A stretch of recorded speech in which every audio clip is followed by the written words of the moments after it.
નમસ્તે વિદ્યાર્થી મિત્રો, અહીંયા તમે જોઈ શકો છો ધોરણ 10 ઓગસ્ટ 2024 એકમ કસોટી 8 તારીખે તમારે બે પેપર હશે, ગુજરાતીનું અને વિજ્ઞાનનું 25 માર્ક્સનું। તો આજે આપણે મોસ્ટ ઇમ્પોર્ટન્ટ ક્વેશ્ચન જોઈશું, એનું સોલ્યુશન પણ તમને વિદ્યાર્થી મિત્રો મળશે।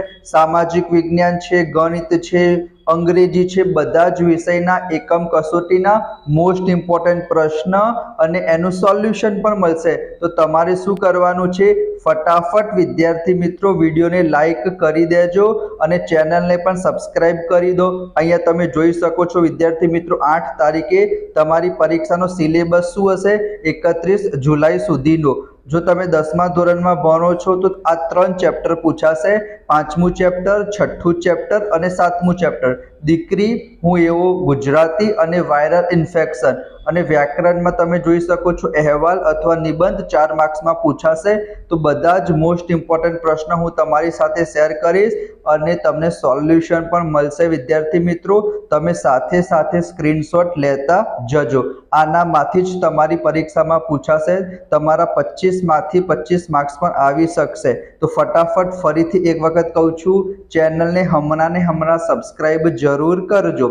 અહીંયા તમે જોઈ શકો છો 3 જ ચેપ્ટર છે વિદ્યાર્થી મિત્રો। તો 3 ચેપ્ટરના સાહિત્ય પ્રકાર શું છે, શેનામાંથી લેવામાં આવ્યા છે, લેખક અને કવિનું નામ, પાત્રનું નામ, એનામાંથી 2 માર્ક્સ તમારી પરીક્ષામાં પૂછાશે। જેમ કે દીકરી શું છે, એનો સાહિત્ય પ્રકાર છે ગઝલ અને હું એવો ગુજરાતી એનો સાહિત્ય પ્રકાર છે ગીત। એ જ પ્રમાણે હું એવો ગુજરાતી એના જે કવિ છે, લેખક છે એ છે વિનોદ જોશી અને દીકરી એના કરતા કોણ છે, અશોક ચાવડા, બરાબર। એનું ઉપનામ પણ પૂછાય છે બેદિલ। તો તમે સ્ક્રીનશોટ લઈ લેજો વિદ્યાર્થી મિત્રો। એના પછી વિભાગ બી અહીંયા તમે જોઈ શકો છો, જે પહેલા 10 પ્રશ્ન છે એનામાંથી કોઈ પણ 2 પ્રશ્ન પૂછાશે। આનું સોલ્યુશન પણ હું તમને આપીશ હમણાં સ્ક્રીનશોટ હું તમને અહીંયા તમારી સ્ક્રીન ઉપર આવી જશે, તો તમે સ્ક્રીનશોટ લઈ લેજો। જેમ કે પહેલા 4 પ્રશ્ન તમે જોઈ શકો છો, કવિ શ્રી અશોક ચાવડાનું ઉપનામ શું થશે વિદ્યાર્થી મિત્રો, બેદિલ થશે। મા બાપ દીકરીને કેવી રીતે ઉછેરે છે એ તમને સ્ક્રીન ઉપર દેખાતું હશે। ત્રીજા નંબરનો આન્સર શું આવશે, ગાંધીજી માટે મૌન વિશેષતા અને સરદાર પટેલ માટે આવશે હાકલ એટલે કે પડકાર। એના પછી ગુજરાતના શિરે ભારત માતાના આશીર્વાદનો વિસ્તાર છે અને દીકરી સ્વર્ગમાં કોના રૂપે, દેવીઓની ઝલકમાં દેખાય છે। આ 5 પ્રશ્ન તમને સ્ક્રીન ઉપર દેખાતું હશે। એના પછી 6 નંબરથી લઈને 10 નંબર સુધીની જો આપણે વાત કરીએ કે સત્યના આયુધની ધા ક્યાં જોવા મળે છે, પ્રત્યેક દિશામાં। નરસિંહ મહેતાને શા માટે યાદ કરે છે, પ્રભાતિયા માટે। સ્નેહનું જનો દીકરીને કહે છે। કવિ શાનું ગૌરવ લે છે, પોતે ગુજરાતી હોય એના માટે। અને દીકરીની સમજણ વિસ્તરી છે એવું આપણે કહી શકીએ, કારણ કે પિતાને સહારો આપે છે। તો આ મોસ્ટ ઇમ્પોર્ટન્ટ પ્રશ્ન હતા તમારી પરીક્ષામાં, આનામાંથી કોઈ પણ 2 પ્રશ્ન પૂછાશે। એના પછી જો આપણે 2 માર્ક્સના પ્રશ્નની વાત કરીએ તો અહીંયા જોઈ શકો છો, સત્યના આયુધની કઈ વિશેષતા છે। તો સ્ક્રીન ઉપર તમને ફોટો દેખાતો હશે, એનો સ્ક્રીનશોટ લઈ લો। જે બીજા નંબરનો પ્રશ્ન છે એ તમારી પરીક્ષામાં નહીં પૂછાય તો કરવાની જરૂર નથી। ત્રીજા નંબરનો પ્રશ્ન છે, ગુજરાત પ્રદેશની કઈ વિશેષતાઓની વાત કરી છે, આ પણ નહીં પૂછાય, પણ સ્ક્રીનશોટ હું તમને આપી દઈશ। આખું નથી લખવાનું, થોડુંક તમારે આમાંથી તમે લખી શકો છો। એના પછી 4થા નંબરનું અને 5મા નંબરનું મોસ્ટ ઇમ્પોર્ટન્ટ છે। આ બંનેમાંથી એક પ્રશ્ન તમારી પરીક્ષામાં 100% પૂછાશે કે દીકરીને માથે હાથ ફેરવવો અને દીકરી હાથ દે એમાં શું ફરક છે, અને ગુજરાતી વ્યક્તિના શ્વાસોમાં અને પ્રાણોમાં શું રહેલું છે। આ 2 મોસ્ટ ઇમ્પોર્ટન્ટ પ્રશ્ન છે। એના પછી તમને 3 માર્ક્સમાં એક પ્રશ્ન પૂછાશે આ 4 પ્રશ્નમાંથી। એમાં આઈ થિંક ત્રીજા નંબરનો પ્રશ્ન ઇમ્પોર્ટન્ટ છે કે દીકરીનો ઉછેર કેવી રીતે થવો જોઈએ તે કાવ્યના આધારે લખો। અને એના સિવાય બીજો એક પ્રશ્ન છે એ તમને હું સ્ક્રીન ઉપર દેખાડી દઈશ। આ 2 મોસ્ટ ઇમ્પોર્ટન્ટ પ્રશ્ન છે। એના પછી પહેલા નંબરનો પ્રશ્ન છે એનો સ્ક્રીનશોટ તમે અહીંયા જોઈ શકો છો અને 4થા નંબરનો પ્રશ્ન, બરાબર।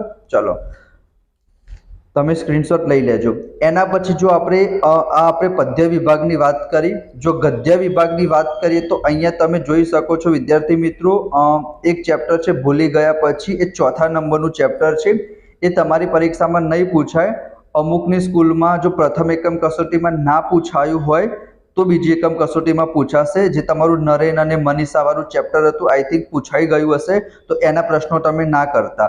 જે તમારું ખાલી વાયરલ ઇન્ફેક્શન છે એ તમે ખાલી કરી દેજો. તો વાયરલ ઇન્ફેક્શનના કરતા આવશે ગુરવંત શાહ. ભૂલી ગયા પછી કરવાની જરૂર નથી. વાયરલ ઇન્ફેક્શન એક નિબંધ છે, બરાબર. અને ભૂલી ગયા પછી મનીષાએ તો તમારે કરવાનું નથી. વાયરલ ઇન્ફેક્શનમાં કોણ આવશે? વિવેકાનંદ આવશે. અહીંયા રહી ગયું છે મારાથી કરવાનું. એના પછી ભૂલી ગયા પછી એ શેનામાંથી લેવામાં આવ્યું છે? ત્રીજા પુરુષ પણ કામનું નથી. વાયરલ ઇન્ફેક્શન મારો ત્યાં સુધી એ ત્યાંથી લેવામાં આવ્યું છે.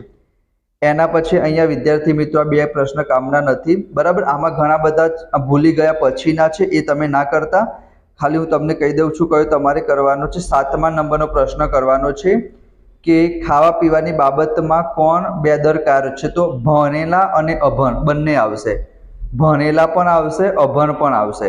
એના પછી 4થા નંબરનું ઇમ્પોર્ટન્ટ છે કે ભારતમાં ગંદકીથી ભારે ખલેલ પામનાર સંત કોણ હતા? હું તમને બતાવી દઉં વિદ્યાર્થી મિત્રો, જસ્ટ વેઇટ. એક આ 4થા નંબરનો પ્રશ્ન તમે કરી દેજો. એમાં કોણ આવશે? વિવેકાનંદ આવશે. જો તમને યાદ ના રહેતું હોય તો સ્ક્રીનશોટ લઈ લેજો વિદ્યાર્થી મિત્રો. વિવેકાનંદ. અને ખાવા પીવાની બાબતમાં આવશે ભણેલા અને અભણ લોકો, બરાબર. આ 4થો 7મો ઇમ્પોર્ટન્ટ છે. અને આ 9મો પણ પૂછાઈ શકે છે કે ચીનમાં લોકો ગામમાં કોઈ માંદું પડે તો સજા ડોક્ટરને કરતા હતા. કોને કરતા હતા? ડોક્ટરને. તો આ 3 પ્રશ્ન છે, એનામાંથી એક પૂછાઈ શકે છે, બરાબર. એના પછી અહીંયા જોવા જઈએ 3-4 વાક્યોમાં, એમાં મોસ્ટ ઇમ્પોર્ટન્ટ પ્રશ્ન કયા છે? તો પહેલા નંબરનો પ્રશ્ન છે કે લેખક કઈ બાબતને તંદુરસ્ત સમાજની મર્યાદા ગણાવે છે? એના પછી છે આ મનીષાવાળો, આ નરેશવાળો એ તો કરવાનો નથી, બરાબર. આ બીજા નંબરનો પણ નથી કરવાનો. ત્રીજો પણ મને નથી લાગતું પૂછાય. આ પહેલો મોસ્ટ ઇમ્પોર્ટન્ટ છે, પહેલો તમે કરી દેજો, બરાબર. એનો તમને સ્ક્રીનશોટ પણ હું બતાવી દઈશ, સ્ક્રીનશોટ તમે લઈ લેજો. એના પછી નીચે જોવા જઈએ 8-10 વિસ્તારમાં, એમાં પણ આ મનીષાવાળો નથી કરવાનો, આ મહિલા સશક્તિકરણ વાળો નથી કરવાનો, બરાબર. આ ત્રીજો પણ નહીં પૂછાય, બરાબર. આ બીજા નંબરનું અને 4થા નંબરનું આ 2 મોસ્ટ ઇમ્પોર્ટન્ટ પ્રશ્ન છે, એ તમે કરી દેજો. સામાજિક જાગૃતિના પગલાં અને આરોગ્યની જાળવણી માટેના તમામ શબ્દો. સ્ક્રીનશોટ તમને દેખાઈ જશે, બરાબર. ચલો, એના પછી તમારી પરીક્ષામાં નિબંધ અને અહેવાલ, એ તો તમે ગુજરાતીમાં તો તમે લખી જ શકો, મને કહેવાની જરૂર નથી, બરાબર. ગુરુ પૂર્ણિમા લખી શકો છો. 15 ઓગસ્ટ આવે છે વિદ્યાર્થી મિત્રો, તો 15 ઓગસ્ટ પૂછાઈ શકે છે. SSC વાળો તમારી પરીક્ષામાં પૂછાઈ જાય. યોગ દિન પૂછાઈ જાય. વૃક્ષારોપણ છે. માર્ગ અકસ્માત, બરાબર. મને તો વિશ્વાસ છે કે તમે કોઈ પણ પૂછાશે તમે લખી જ દેજો સરસ રીતના. આ ગુજરાતીનું હતું. એ જ પ્રમાણે વિદ્યાર્થી મિત્રો વિજ્ઞાનમાં તમારું 5મું ચેપ્ટર છે જૈવિક ક્રિયાઓ અને 9મું ચેપ્ટર છે પ્રકાશ. એના મોસ્ટ ઇમ્પોર્ટન્ટ પ્રશ્ન પણ હું તમારી સાથે શેર કરીશ. તમને ના આવડતું હોય તો જણાવી દેજો. તમારા માટે મેં અલગથી પ્લેલિસ્ટ બનાવેલી છે, બહુ જ બેનિફિટ થશે. લાઈવ લેક્ચર પણ આપણે લઈશું. બીજા બધા વિડીયો પણ તમને મળી રહેશે. ગણિત છે, અંગ્રેજી છે. તમે સરસ મજાની તમારી ચેનલ છે તો સબસ્ક્રાઇબ કરી દેજો. મળીશું આપણે નેક્સ્ટ વિડીયોમાં. ત્યાં સુધી જય Shri Krishna, Radhe Krishna. Thank you so much.